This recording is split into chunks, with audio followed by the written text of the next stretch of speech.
Hello, मेरा नाम नेहा है। उम्र 24 की हो गई, पर दिल अभी भी 16 का है। गांव की हूँ, पर शहर की हवा ने थोड़ा रंग चढ़ा दिया। कद 5'4" का, पर जो है वो भरपूर है जहाँ होना चाहिए, वहाँ थोड़ा ज़्यादा ही। लोग कहते हैं मेरी कमर में लचक है। चलती हूँ तो हवा भी साथ साथ लहराती है। आंखें काली काली, होंठ गुलाबी गुलाबी, और हंसी ऐसी कि सुनने वाला सोचे, अरे ये तो मुझे ही बुला रही है। शादी नहीं हुई अभी, पर दिल में एक आग सी जलती है, कभी प्यार की, कभी कुछ और की।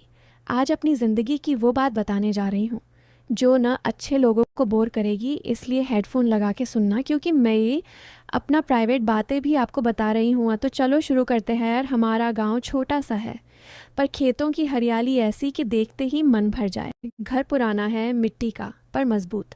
पापा खेती करते हैं, मम्मी घर संभालती हैं, और मैं तो बस अपनी दुनिया में खोई रहती हूँ। पास ही एक पुराना तालाब है, जहाँ शाम को पानी में सूरज डूबता है और उसकी लालिमा मेरे गालों पर चढ़ जाती है। उसी तालाब के किनारे एक दिन मैं बैठी थी, पैर पानी में डुबोकर, और सोच रही थी कि ज़िंदगी में कुछ तो होना चाहिए जो दिल को छू जाए। हवा चल रही थी, मेरे दुपट्टे को उड़ा रही थी, और मैं उसे बार बार संभाल रही थी। तभी पीछे से आवाज़ आई, नेहा, इतनी देर से यहाँ क्या कर रही हो? मम्मी बुला रही हैं। मुड़कर देखा तो हमारा पड़ोसी राजू भैया, उम्र 30 के करीब, कद लंबा, शरीर मजबूत, खेतों में काम करने से मांसपेशियां ऐसी कि देखकर मन कहे, अरे ये तो पत्थर को भी तोड़ देगा। मैं हंस दी। बस थोड़ा सा सुकून ढूंढ रही थी भैया, आप यहाँ। वो पास आए, तालाब के किनारे बैठ गए और बोले, मैं तो रोज़ आता हूँ, यहाँ की शांति कुछ और है। उनकी नज़र मेरे पैरों पर गई, जो पानी में डूबे थे, और फिर मेरे चेहरे पर। मैंने दुपट्टा ठीक किया, पर हवा फिर उड़ा दिया।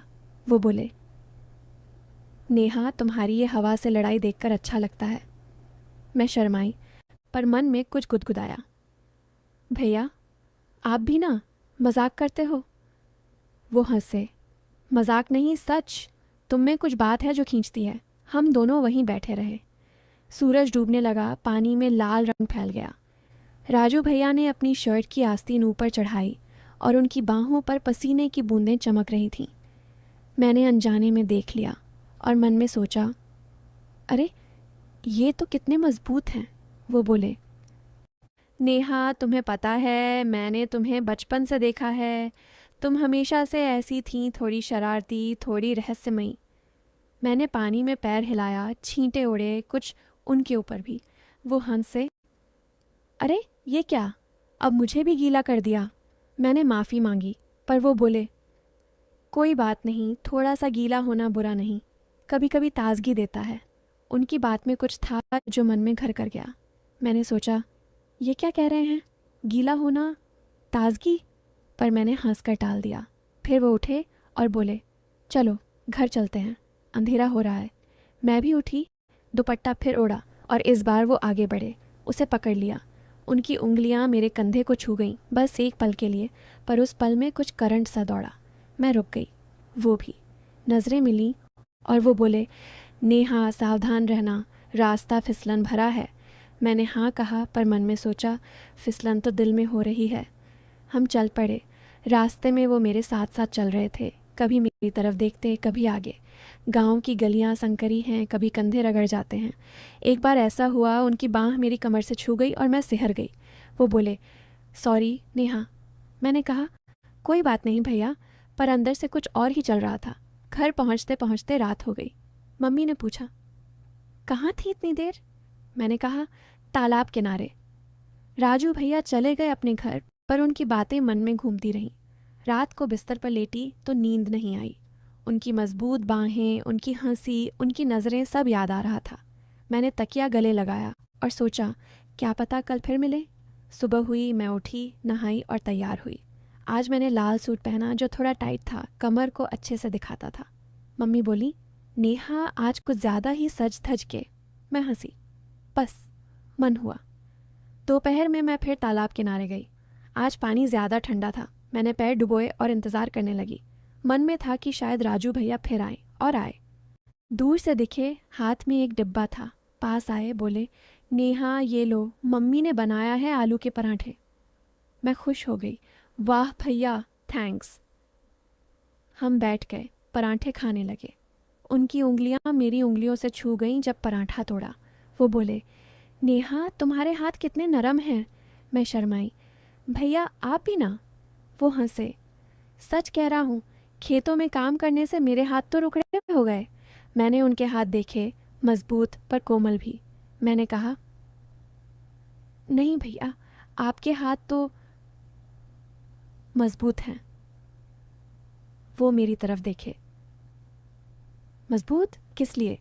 मैंने बात घुमा दी। खेतों के लिए। पराठे खत्म हुए, हम बातें करने लगे। वो बोले, नेहा तुम्हें शादी का विचार नहीं आता? मैंने कहा, आता है, पर सही लड़का चाहिए। वो बोले, सही लड़का कैसा? मैंने सोचा, फिर कहा, जो समझे, जो साथ दे, जो। वो बीच में बोले, जो तुम्हें संभाले। मैं हंस दी। हाँ वही। उनकी नज़रें मेरे होठों पर थीं। मैंने देख लिया, पर अनदेखा किया। हवा फिर चली, दुपट्टा उड़ा। इस बार मैंने नहीं संभाला। वो बोले, नेहा तुम्हारी ये लापरवाही खतरनाक है। मैंने कहा, क्यों भैया? वो बोले, क्योंकि कोई देख ले तो। मैंने पूछा, तो क्या? वो रुक गए, फिर बोले, कुछ नहीं। शाम होने लगी, हम उठे। आज रास्ते में वो मेरे और करीब चल रहे थे। एक जगह कीचड़ था, मैं फिसली और वो पकड़ लिया उनकी बाहें मेरी कमर के चारों तरफ। मैं उनके सीने से चिपक गई, एक पल के लिए। दिल की धड़कन सुनाई दी उनकी या मेरी, पता नहीं। वो बोले, नेहा संभल के। मैंने कहा, थैंक्स भैया।